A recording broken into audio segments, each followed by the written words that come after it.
सरदार अख्तर मेंगल जैसे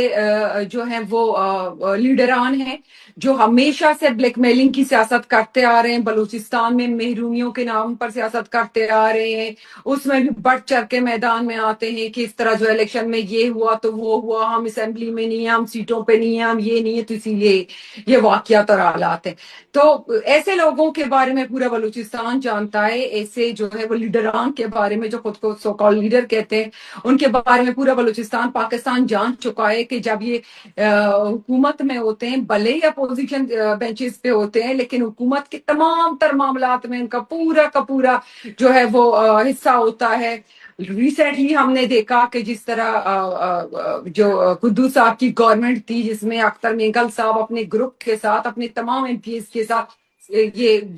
इनके तो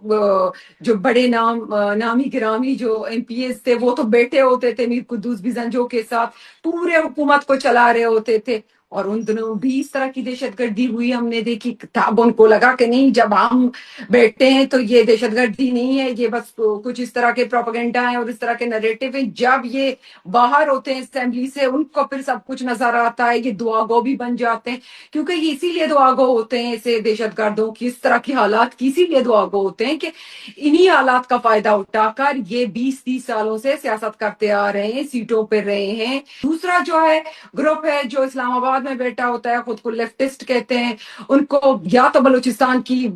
जो हकायक है वो नजर नहीं आ रहे, या ये दहशतगर्दी उनको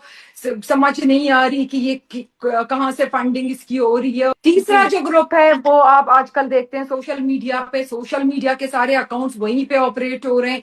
अभी जो ट्विटर का एक अपडेट आया था जिसमें लोकेशन आती है कि कौन सा जो अकाउंट है वो कहाँ ऑपरेट हो रहा है, तो इनके बहुत सारे अकाउंट्स, आपकी ये जो महारंकी अकाउंट से लेकर बाकी तमाम तरह इनके जो एक्टिव अकाउंट्स हैं, बलूचिस्तान पोस्ट, ईटीसी, जितने भी अकाउंट्स हैं, ये सारे बाहर मुल्कों में ऑपरेट हो रहे हैं।